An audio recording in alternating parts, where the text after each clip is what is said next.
Hi everyone, welcome to Teaching with Keys. My name is Lakia and I am your host. This is a new channel, so welcome. Thank you so much for tuning in. So today I decided to start my YouTube channel. And yes, I'm a little nervous, so bear with me because this is my first official YouTube teacher. So I just want to let you know, I graduated from Georgia State University in 2018, December 2018, so it was a short time ago. And the biggest question that me and my friends had was, should we start right away? Should we graduate in December and literally start in January? However, I decided to start in January. It was a great decision for me because I love my school. I love my principal. I love everything about it. However, there are some pros and some cons to starting mid-year. The reason why I decided to do this video is because with that question lingering, sometimes I feel like I could have taken a break and it probably would have help me a little bit more. So I just wanted to put this video out there for that one person that is still thinking like, should I jump in mid-year? Is this what I need to do? So I wanted to state all the pros and the cons that I found starting mid-year. So the pros. First pro I would say is majority of the work is done. Hold on one second. I'm just gonna say that again. Majority of the work is done. That is a pro. However, there is some howevers to that. But let's just go on the pros. We're gonna focus on the pros. So first and foremost, majority of the work is done, meaning the curriculum, majority of the standards have been taught. Now you're just expanding on those standards, and also you are taking their prior knowledge and you're expanding on that also as well, which is a good thing.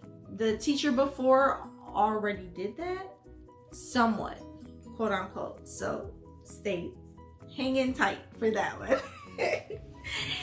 Pro number 2, school is almost out. Like, you start in January, majority of the major breaks have already gone, and you have for Georgia, you have a couple more breaks to go, and then you got summer break. So school is almost over. So that's a plus. Another pro is that you gain experience. You gain a lot of experience. A lot of things that you needed to learn your first year, you will learn during your first mid-year, if you get what I'm saying, your first half of the year. Because you will have to do things quickly because you don't have really that training period that you would get in your first 10 days of school. If you are doing, if you are majoring in early childhood education, you would definitely know your first 10 days of school is very well, you need it. You really need it because that's the part that gives you all the training. However, when you jump right into it, a lot of times you gain experience and things happen that would not have happened during that first 10 days, and you won't learn it to the end of the school year anyway. Yeah, so that would be it for the pros. Oh, another pro is you have a job, a new opportunity. You started a new job. So that's really good. That's a pro. So another pro is now, especially for those that were working like a 9 to 5 hourly base, you are now on salary. So the cons. So yeah, your pay goes up. It does. But, however, the pay could be a con. Because you're starting mid-year. Teachers get paid per day. So, in a for a year in Georgia is 190 days, but if you start in the mid-year, you're only getting paid for 86 days. So if you got paid $200 a day, you will only be getting $200 a day for 86 days compared to $200 a day for 190. I know when you look at that teacher's pay scale, you're like, yes, you're so excited. But once you get to orientation, they'll kind of blow that for you. So, another con. You gotta go in and you kind of gotta fix your class. Because we gotta remember, as teachers, everyone teaching methods are totally different. The way you want, like even the style of a classroom is totally different for each teacher. So for me, I wanted to make sure the kids felt who I was. So I made sure I rearranged, I decorated, I did a lot. And I set a lot of expectations for my students. I'm excited that they were able to grasp it. I guess that's a pro. But, however, it took a lot of work to fix the class, and it took a lot of work to mold the class to fit my expectations. No resting period. It took a lot, and still to this day, when I go back to school, I still feel like, I need rest. Teaching is a total lifestyle. Like, people don't understand. I come home and I'm so exhausted. I'm like so ready to just hit my bed. It's so hard to go to the gym, which I'm about to do now. But it's just really, really hard. It's a lifestyle change. You have to get ready to be available all the time, which is very, very hard. Because it doesn't stop. You don't stop being a teacher once you reach home. You got a lot of parents that want to call you. You got grade papers. You gotta get ready for the next day. You gotta remember what you're going to talk about, your lessons. You gotta plan lessons. It's a lot. It's a lifestyle change. So I would say, if I could talk to my graduating self when I was graduating, instead of going head over heels and trying to become a teacher really fast, I really wish I could take a resting period. I am thankful that I did jump right into it, because now I know what I'm gonna get myself into, compared to starting off brand new next year and not really knowing. But yeah, that no resting period, it is hard. So the advice that I would give to someone that's starting mid-year: always understand and know your why. Understand and know your why. People are going to definitely look at you like, why are you teaching like that? What are you doing? How does this work? Why does this work with your class but it doesn't work with mine? Oh, why are you doing this? No, know your why. I don't care what lesson it is. If you know your why, then the kids are going to get it. If you can tell them why they're learning something, or deep inside, I have to teach this way because this is my why, this is my purpose, and you're passionate about that lesson, regardless of what anyone has to say, teach it. Teach it. You have no idea how much I have seen my babies grow over only 3 months. I've been teaching them since January. It is now April, and they have grown so much. So much. However, I just want you to know that if you're starting mid-year, know your why.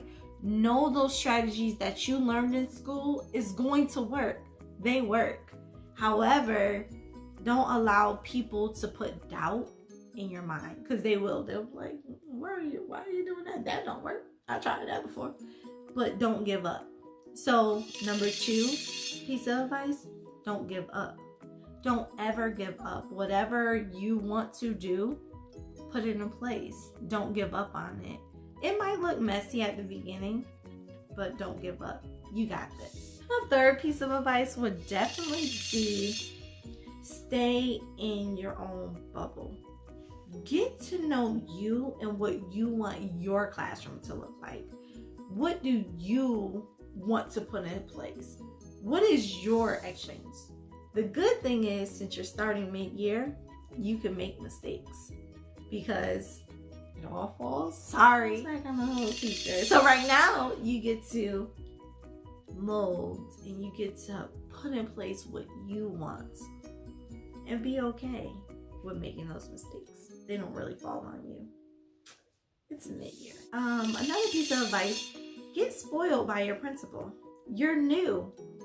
He's gonna spoil you or she's gonna spoil you because they want to make sure you become the teacher they want you to be. There's a difference. Like they know, since you're getting out of school, you're just getting out of school. They're like, oh, okay, she's just graduating. She's gonna do everything we asked her to do. So right now, soak it up, because in your 3rd year, I'm like, bye. You know what to do. You know, so just soak it up. Soak up all the love, all the attention that you can get. Another thing I would say is definitely a mentor teacher. I still keep in touch with my past mentor teachers, but also at your school. Find someone that you see what they're doing. You see that they're passionate about what they're doing, and actually mimic what they're doing, kind of. Yeah, just take all the knowledge you could from your mentor teacher, and yeah, get to know you. Get to know you will be my other piece of advice. Get to know you and the type of teacher you want to be. Yeah, of course, get to know your students. Get to know them sometimes, or tell them you really care about them. Give them a hug. I know some of the kids are like bad. Yeah, some of my kids are germy. Yeah, really germy. Sorry, kids, if you're watching this. But yeah, they know. They be like, Miss Brown loves us. And show them you love them. Do not spend all your money. Classrooms get so expensive. I spent so much money on my class. But I'm be honest. When you graduate, you need to take advantage of graduation. So all of your graduation gifts need to be something that's on Amazon, on Lakeshore, all of that. Like, it needs to be on all of that, because they gonna have to buy you like everything I paid for. Like, I spent like $100 on my, yeah, about $200, yeah, on my classroom. But I have a lot of things. I'm definitely gonna let you guys see my classroom. My classroom is very, very nice, so I'm gonna load that video up. She's so long-winded, she's still talking, but I wish you guys all the luck, all the miracles and blessings, and don't be scared, don't be nervous to start mid-year. However, I jumped into it. If I can do it, you can do it. But if you decide to relax, that too. However, being a teacher is one of the best and the most rewarding jobs I can say I have. You touch so many lives in your life, and you don't even understand how you're like really teaching a child to become an individual. And that's just so amazing. Just want to thank you guys for tuning in. If you have any questions or comments, leave them below. I will definitely answer. And I'm so ready to start this journey. Oh, press the red button. Thank you so much for tuning in to Teaching with Keys. Don't forget to hit subscribe.